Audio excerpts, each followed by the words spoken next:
name yourself a taxi driver, then you name yourself as a fugitive. It's very difficult to operate a motor vehicle, a taxi, under this government, every government. I believe that it's a feeding tree for the government, so they throw anything at you. If they are going to impose tax, the easiest person to do that to is taxi drivers, because under the history it is known as taxi men are dunce, they cannot read and write. So the only job for you is to run a taxi with a white plate or red plate. Known for its hilly parishes and mountainous scenery, Jamaica is one tricky island to get around. Many, if not most of the locals, depend on taxis to simply get from point A to B. The locals depend heavily on one type of taxi, commonly known as the robot. A white plate known as the robot. It is known as a hustling. Jamaica call it hustling. Well, the robot taxi is like a hustler. It's like somebody who wake up in the morning, doesn't have anything to cook, doesn't have anything for his kids. So what he do, he went on the road, take a little peep. He don't register, He don't pay anything to the government. Whatever money he's make, go into his pocket. That's a robot. And he doesn't have a red plate. The red plate that Neville speaks of makes a world of a difference. A plate color alone separates the registered taxis from the robots. In Jamaica, the red plate color is designated to taxi vehicles only. When a local sees a car with a red plate, they know it's a registered route taxi. The differences are clear, but many Jamaicans still knowingly take the robot. The robot is a white plate taxi. It is unregistered. It will go wherever a route taxi won't, and it will carry things such as parcels, groceries, or food for a customer, sort of like a personal courier service. All things a red plate taxi won't do. Why do you guys prefer to take the white plate taxi over the red plate taxi? Because we work at nights and we don't get any red plate at nights. Red plate close off at 6 o'clock.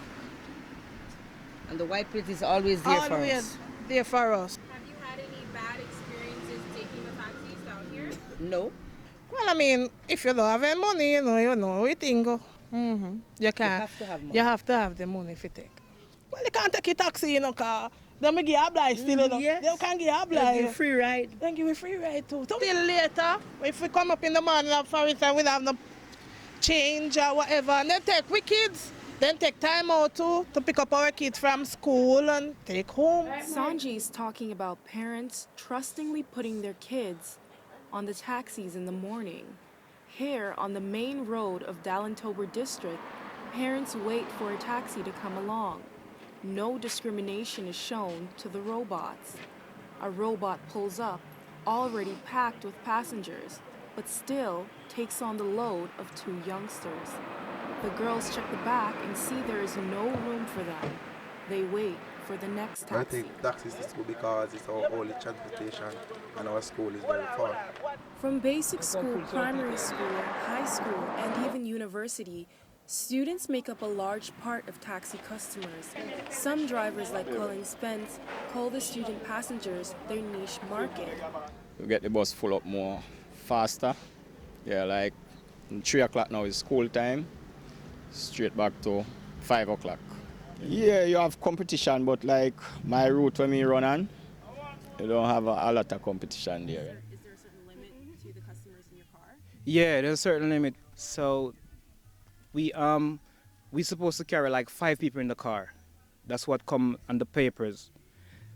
5 people mean the driver, 1 person in the front, and 3 in the back. That's 5. Now if you have 4 in the back, that's like overload. You could get a ticket for that, which could lead up to $800 for 1 passenger. The robot can carry like 6, but it's a risk thing. It's more risky. You can go to jail. Taxi is not a play thing. It's not a play life. It's a very rough life.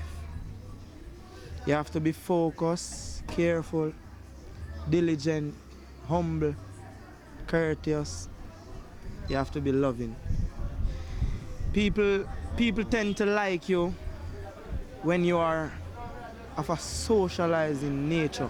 Great. What are the difficulties you face as a taxi driver? Police, government, taxis, road. Jamaica is widely known for its bad roads.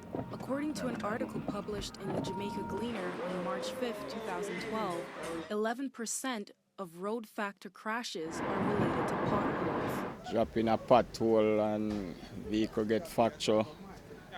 Ridiculous. We have to pay like $10,000 for one tire. And the bad road situation and mash up the front end, back end and mash up. When you buy a car for $800 or even $1 million, buy a car for $1 million and by the end of the day, you mash up in a 5 months' time. That's really ridiculous. Jamaica is rough. As taxi drivers, have you guys rallied together and talking to somebody about fixing the road? Well, yes.